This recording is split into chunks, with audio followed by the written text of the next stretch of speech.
Hi friends, இப்போ social media ஃபுல்லாக விடாமுயற்சி டீசர் அப்படின்ற ஹேஷ்டேக் தான் செம்ம ட்ரெண்டிங்காக போயிட்டு இருக்கு. இன்னைக்கு விடாமுயற்சி டீசர் பற்றின அப்டேட் வரப்போகுது. சீக்கிரமே விடாமுயற்சி டீசர் ரிலீஸ் ஆகும் அப்படின்னு இப்போ ஆஃப்டர்நூன்லேருந்து இந்த நியூஸ் செம்ம ட்ரெண்டிங்காக போயிட்டு இருக்கு. ஃபேன்ஸ் ஆல்சோ விடாமுயற்சி டீசருக்கு தான் செம்ம வெயிட்டிங்ல இருக்காங்க. ஆல்ரெடி விடாமுயற்சி டீசர் தீபாவளி அன்னைக்கே ரிலீஸ் ஆகும் அப்படின்னு ரொம்பவே எதிர்பார்த்துட்டு இருந்தாங்க. பட் எந்த ஒரு அபிஷியல் அனௌன்ஸ்மெண்ட்டுமே ரிலீஸ் ஆகல. அண்ட் ஆல்சோ விடாமுயற்சி டீசரை ஆல்ரெடி ரெடி பண்ணி வச்சுட்டாங்க. ரிலீஸ் பண்றது மட்டும் தான் மெயின் வேலை. அதுக்கே ஒரு நல்ல நாள் பார்த்துட்டு இருந்தாங்க. அண்ட் இன்னைக்கு இந்த விடாமுயற்சி டீசர் பத்தின அப்டேட் ரிலீஸ் ஆகும் அப்படின்னு சினிமா ட்ராக்கர்ல இருந்து நிறைய பேர் இந்த நியூஸை கன்ஃபார்மா சொல்லிட்டு இருக்காங்க. சோ வெயிட் பண்ணி பார்க்கலாம் விடாமுயற்சி டீசர் வருதான்னு. அண்ட் ஆல்சோ விடாமுயற்சி படத்துல இருந்து இன்னும் 10 days ஷூட்டிங் பேலன்ஸ் இருக்கு. ஒரு song shooting and patch work கொஞ்சம் இருக்கு. அப்படி இருக்க இந்த நிலையில இப்ப விடாமுயற்சி டீசருக்கு தான் ஃபேன்ஸ் எல்லாம் செம்ம வெயிட்டிங்ல இருக்காங்க. அண்ட் இப்போ இந்த ஹேஷ்டேக் தொடர்ந்து லைக்கா சைடுக்கும் அண்ட் சுரேஷ் சந்திராவுக்கும் ஃபேன்ஸ் எல்லாம் நிறைய கமெண்ட் பண்ணிட்டு இருக்காங்க. விடாமுயற்சி டீசர் கன்ஃபார்மா வருதா?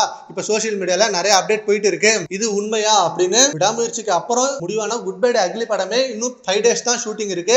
அந்த 5 days ஷூட்டிங் முடிச்சிட்டானா குட் பை அக்லி படமே ரிலீஸுக்கு தயாராகிடும். அதுக்கு முன்னாடி ரெடியான விடாமுயற்சி படம் இன்னும் டீசர் கூட ரிலீஸ் பண்ணாம எந்த ஒரு அப்டேட்டுமே கொடுக்காம வச்சிருக்காங்க. சரி, ஓகே ஃப்ரெண்ட்ஸ், இப்போ சோஷியல் மீடியா ஃபுல்லா விடாமுயற்சி டீசர் ஹேஷ்டேக் தான் பயங்கரமா போயிட்டு இருக்கு. ஸோ இன்னைக்கு இல்ல நாளைக்கு விடாமுயற்சி டீசர் அப்டேட் கிடைச்சிரும்னு சொல்றாங்க. அதை பத்தி உங்க ஒப்பீனியனை நம்ம காமெண்ட் பாக்ஸ்ல கமெண்ட் பண்ணுங்க. Thank you friends.